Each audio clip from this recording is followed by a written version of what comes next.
이제 오늘 말씀을 이제 같이 보는데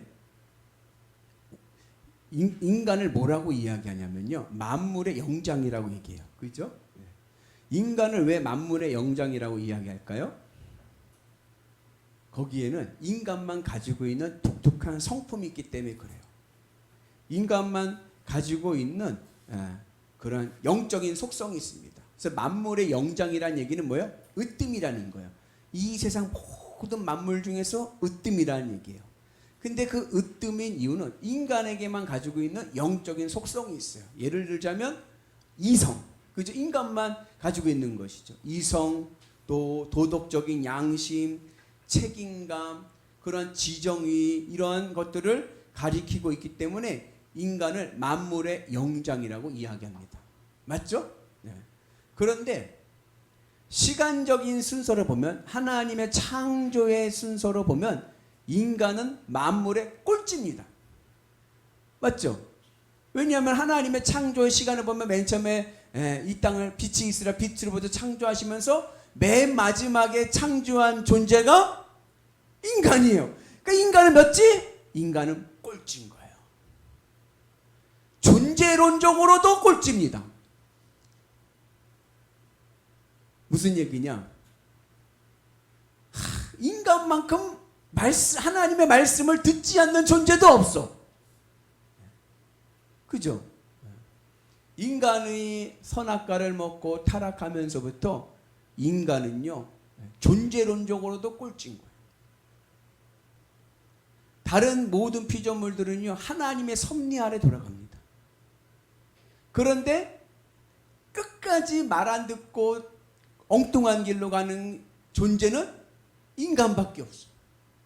목사님, 마귀 사탄 있지 않나요? 아니에요. 마귀 사탄도요, 하나님 말씀, 예수님 말씀이면요, 그걸로 끝인 거예요.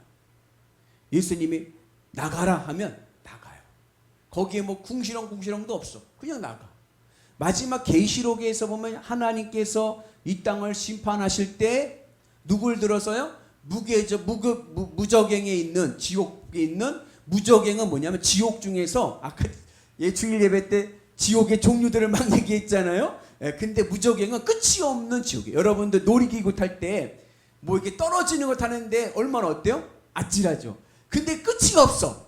그 아찔한 짜릿한 그 공포와 두려움이 계속되는 것이 무저갱이에요. 그 무저갱에 갇혀있는 사탄들을 들어서서 이 세상에 심판받을 존재들을 모아버리는 거예요. 그 심판받을 존재들을 모은 상태에서 하나님이 불을 내리셔서 심판해 버리십니다. 그리고 나중에 다시 이 사탄들은 어떻게 해요? 다시 무저갱이에다 가두시는 거예요. 하나님 앞에요, 사탄도 꼼짝 못하는 거예요.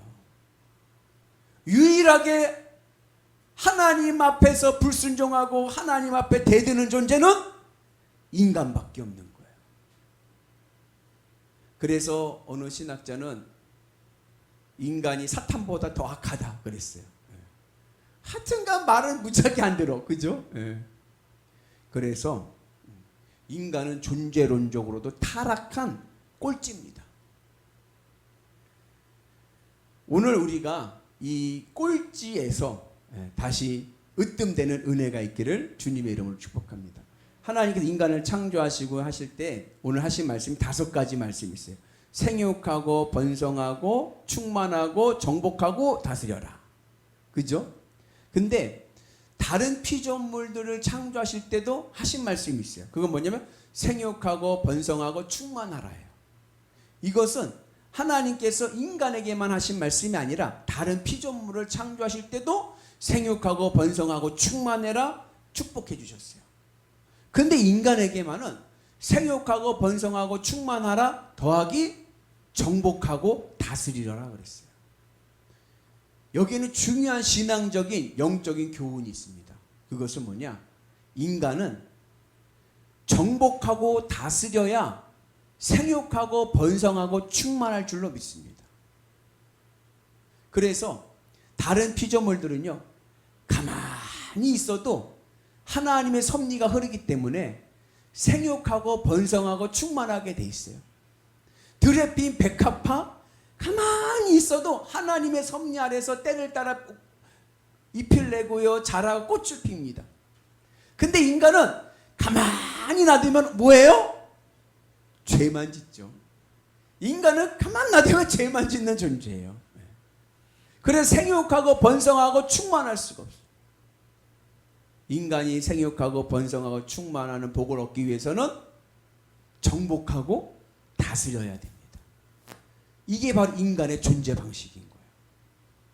그러면 무엇을 정복하고 무엇을 다스려야 되느냐? 하나님께서 이 땅을 창조하실 때 말씀으로 창조하셨는데, 그때 하나님께서 창조하실 때 쓰시던 두 기둥이 있어요. 여러분 혹시 기억하시나요? 하나님 이 세상을 창조하실 때 뼈대를 만드셨어요. 여러분 건축할 때, 집을 질 때 뭐부터 세워요? 골조를 세우잖아요. 그렇죠?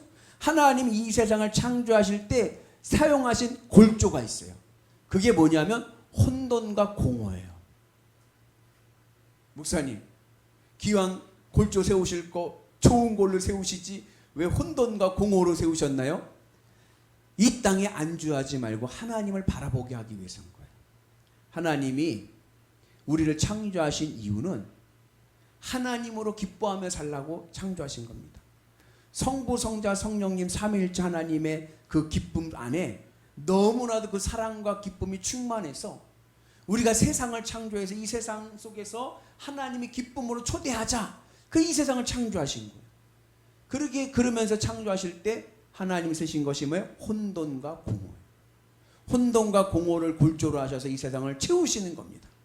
그래서 이 세상은요, 뼈대가 혼돈과 공허이기 때문에 날마다 뻥뻥 터져. 날마다 문제와 어려움이 와요. 왜요? 이 마음을 이 땅에 붙이지 말라는 거예요. 이 땅에 영원한 것 없습니다. 우리의 마음을 둘 곳은 하나님밖에 없어요. 열심을 살고 건강을 믿고 살고 재물을 믿고 살다가 한 방 팍 흔들리면 뭘 느껴? 야, 이거 아무것도 아니구나. 하늘을 바라보고 살자. 그래서 하나님께 혼돈과 공허를 뼈대로 삼으신 거예요. 인간은 존재론적으로 이 혼돈과 공허를 정복하고 다스려야 행복한 인생을 살고요, 하나님의 창조의 은혜 가운데 살아갈 줄로 믿습니다. 하나님이 나를 세우신 밑그림이 있어요. 나를 창조하신 밑그림이 있어요. 그건 항상 기뻐하는 거예요. 어느 곳에 있든지 기뻐하는 게 나를 향한 하나님의 뜻입니다. 이거 기억하시고 승리한 은혜가 있기를 원합니다. 그래서 하나님이 이 땅을 창조하실 때 혼돈과 공허로 창조하셨는데 이것을 정복하고 다스려야 내 삶이 생육하고 번성하고 충만한 은혜가 임할 줄로 믿습니다. 이게 혼돈이라는 것이 뭐냐 하면, 혼돈이라는 것은 형체가 없다는 거예요. 형체가 없다라는 것을 제가 비유적으로 말씀을 드리면 이런 겁니다. 시험을 보러 갔어요. 시험을 봐갖고 시험 문제를 보고 답을 풀려고 하는데 도저히 이 시험지 안에 답이 안 보여. 네? 시험 봐도 이거 되게 중요한 시험인데 이 시험을 잘 봐야 되는데 시험을 보려고 문제를 푸는데 풀고 보면은 답이 없어. 풀고 보면 답이 없어. 계속 뭐 답이 안 보여요. 답이 없어요. 문제지에. 그런 마음이 어떨까요? 답답하죠. 답답해. 이게 바로 혼돈입니다. 아무리 내가 풀려고 해도 답이 보이질 않아요. 공허는 뭐냐? 공허는 내가 시험 문제를 풀었어요. 아유, 이것도 모르냐? 이거 1번이지 하고 1번을 탁 찍었어요. 그 집에 와서 답을 맞춰봤더니 땡, 틀렸네. 나는 분명히 1번이라고 100% 믿고 답을 썼는데 집에 와서 보니까 틀린 답인 거예요. 이게 공허입니다. 이것이 답이지. 인생에서 이것이 답이지. 그것을 위해서 열심히 살아갔는데 나중에 하나님 나라 들어가려니까 땡, 그건 틀린 거였어요. 엉뚱한 거 붙잡고 살아간 거예요. 그게 바로 공허입니다.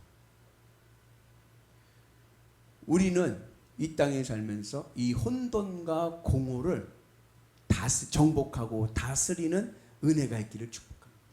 그러기 위해서 필요한 것이 뭐냐? 여러분 창세기 1장 2절에 보면 흑암, 혼돈과 공허가 어디 있는데 흑암이 기쁨 위를 덮고 그 위에 하나님의 영이 운행하시더라. 기쁨이라는 것은요, 깊은 바다, 시면입니다. 성경에서 이 바다는 이 세상을 뜻하는 혼돈과 공허. 여러분 그죠? 혼돈과 공허가 바다 아닙니까? 바다 풍랑을 치면 정신이 없는 거예요. 그죠? 그 물속에 빠져보세요. 그럼 어떨까요? 여러분 물속에 빠져보신 분 계시나요? 정신이 없어요. 제가 초등학교 2학년 때 여기 한탄강에 저희 아버지와 함께 놀러 왔습니다. 낚시하러. 저희 아버지 친목회 해서 와서. 그러니까 어른들은 낚시하고 애들은 물놀이 하는데 제가 튜브를 안 갖고 왔어요. 물놀이 할 줄 모르고. 다른 애들 튜브 갖고 노는데 전 튜브 없이 그냥 노는 거예요. 아유, 그러다가 발을 헛디뎌가지고 쑥 들어가 버렸어요. 물을 얼마나 먹었는지 몰라요. 초등학교 때. 정신이 없어. 근데 어떻게 막 허부적거리다가 탁 걸쳤는데 그게 그 옆에 있던 형의 튜브인 거예요. 그 형이 저를 건져줬어요. 그래서 지금 제가 여기 있습니다. 안 그랬으면은 그때 끝나버립니다. 제가 물 먹고 그 한탄강에 그럴 때 보니까 초등학교 2학년인데도요. 정신이 하나도 없는 거예요. 아까 예배 때, 일부 예배 때 똥통에 빠져서 1000년간 잠수해서 여러분 똥물을 얼마나 먹어보겠어요. 정신이 없겠죠. 얼마나 불행하고 불쌍합니까? 그게 바로 이 땅의 삶인 거예요. 그래서 이 혼돈과 공허를 극복하기 위해서는 이 깊은 바다 위에 흑암이 돼야 돼요. 흑암이란 얘기는 세상에 대해서 내가 판단해서는 안 되는 거예요. 인간의 가장 타락하게 된 원인이 뭐예요? 선악과를 먹었어요.